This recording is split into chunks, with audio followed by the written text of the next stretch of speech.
Assalamualaikum warahmatullahi wabarakatuh. Perkenalkan, nama saya Ceparhan Firdaus dengan NIM 190104014 kelas TL1B.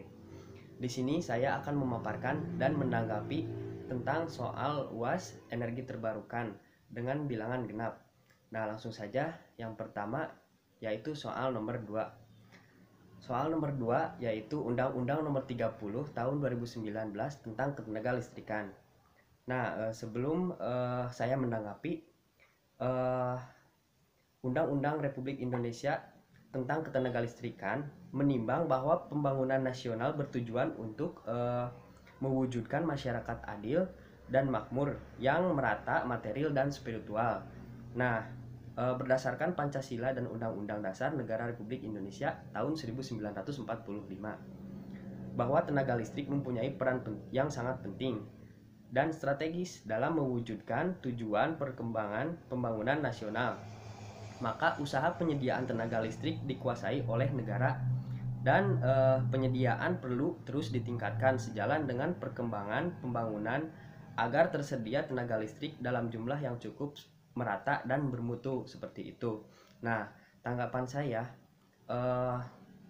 terhadap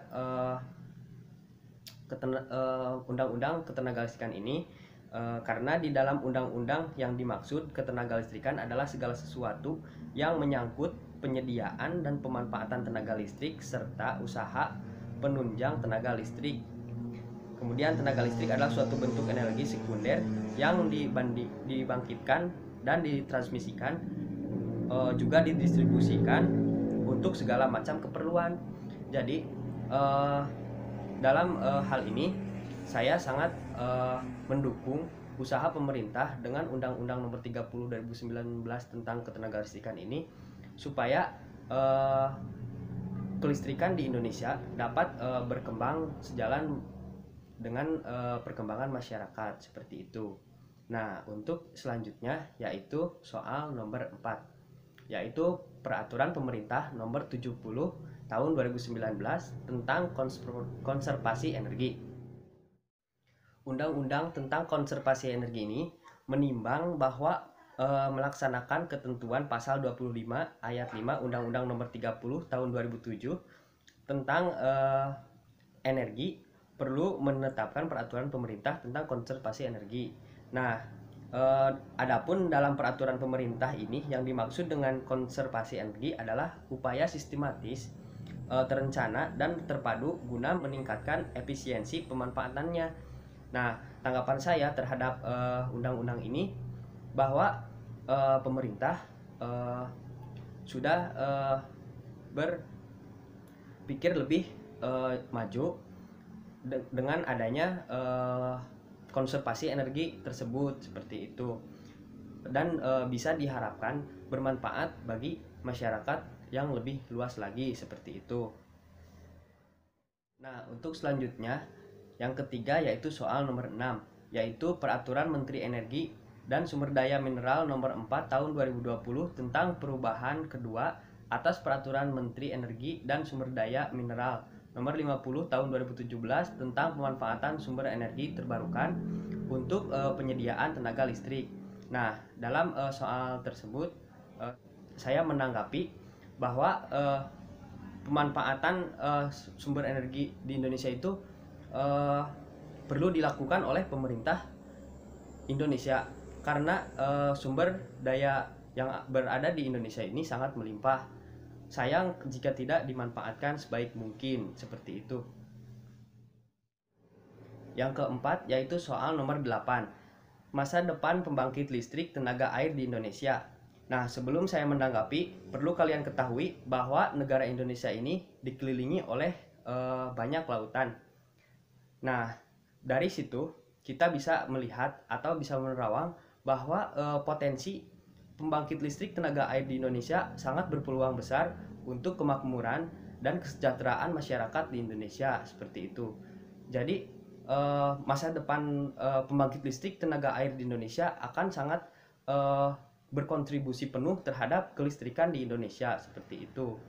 Karena ya seperti tadi yang sudah saya jelaskan, karena Indonesia ini terdapat banyak sekali lautan seperti itu. Dan yang kelima yaitu soal nomor 10.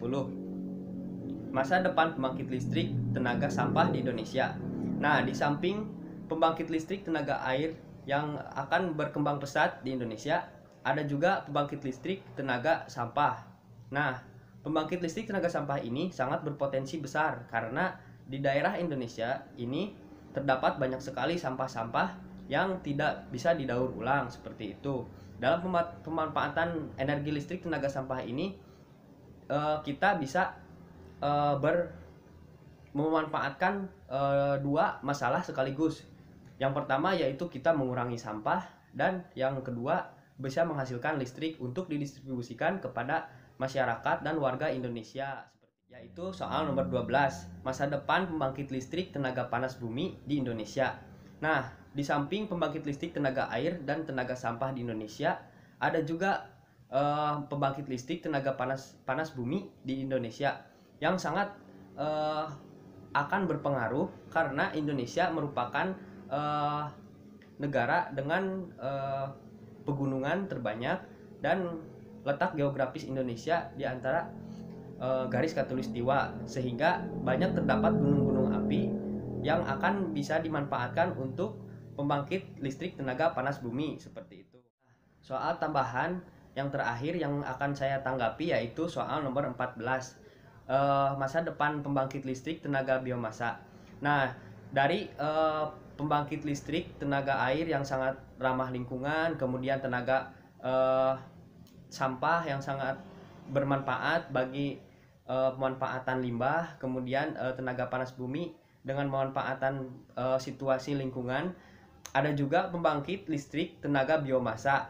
Nah, pembangkit biomasa ini sangat efisien lagi dibanding dengan tenaga-tenaga yang sebelumnya seperti itu, karena tenaga listrik biomasa ini memanfaatkan limbah pertanian, perkebunan, juga peternakan seperti itu. Jadi bisa disimpulkan bahwa konservasi energi terbarukan ini semuanya sangat bermanfaat jika diterapkan di sistem Indonesia. Nah, mungkin itu soal-soal energi terbarukan yang dapat saya tanggapi. Wassalamualaikum warahmatullahi wabarakatuh.